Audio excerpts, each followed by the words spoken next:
Hello, and welcome to the Ramp Up initial block preview. Ramp Ups is basically a protocol style that we use a lot in our coaching, whether that's premium or in these types of programs, which basically means that we're doing multiple sets that are just RPE based, and we increase the RPE each set.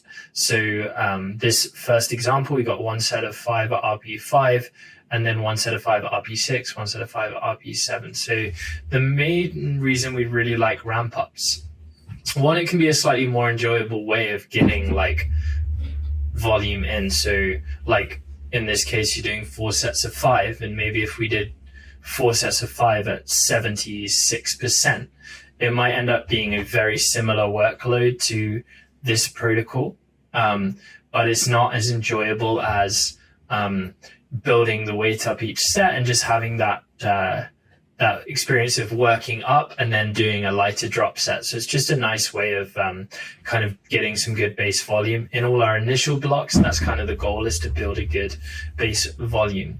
Another reason why I particularly like ramp ups, especially for people that are just trying to understand or get their head around RPE, is that it gives you multiple chances to assess and rate RPE. So in this context, okay, establishing an RP5 can be quite difficult, but you're just going to go up to a comfortable weight. I'd say RP5 is going to be, for a set of 5, is going to be something between like 65 and 70%. So you're just going to work up to that kind of load. And then after you've done the set that you thought would be an RP5, you rate it at 5, and then you're going to try to decide how much more weight should you add in order to hit an RP6. So in general, it's going to be like 2.5 to 7.5 kilos, potentially 10 kilos if you're particularly strong. But 1 RPE is very unlikely to be a full 10 kilos different. So if you are doing those jumps, you're probably not quite achieving a 5. And then the 6 might be more genuinely a 6. But yeah, anyway, ramp ups that's the reasoning behind using ramp ups. And all of our exercises use ramp ups in this block, but also the RPE progresses half an RPE. So towards the end, you're doing like significantly higher intensity than you are at the beginning of the block.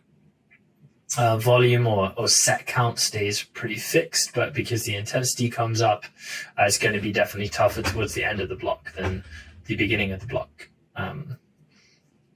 With secondary movements, we've got 3 count pause bench as the first bench accessory. Then on workout 3, you've got your first secondary squat, so 2 count pause squat, and then touch and go bench, high rep bench press. These sets are pretty tough. Like when you're doing ramp ups and high reps, it can be really tough because it's just fatiguing to do, say, like a set of 8 at RPE 7, and then to then follow it and try and do a set of 8 at RPE 8. It can feel pretty tough. You might need fairly long rest periods between those sets. And then just some upper body accessories. And the last day is your secondary deadlift, which in this case is a pause deadlift, and your another bench variation called Larsen press, which is 6s, which is just a feet up bench variation. Remember, there's demonstration videos in all of these exercises within the app, or there certainly should be. And then you've got hamstring curls as your final exercise. So yeah, really good opportunity to get more comfortable with RPEs. After you've done the heaviest set, so the third ramp up set, you're going to save and update the 1RM so that the 70% on the back offs in the case of the squat are calculated from the estimated 1RM of the set of 5 at RPE in week 3 case at RPE 8, and not just based off whatever max you put into the app when you joined. Yeah, and I think that covers the ramp up block.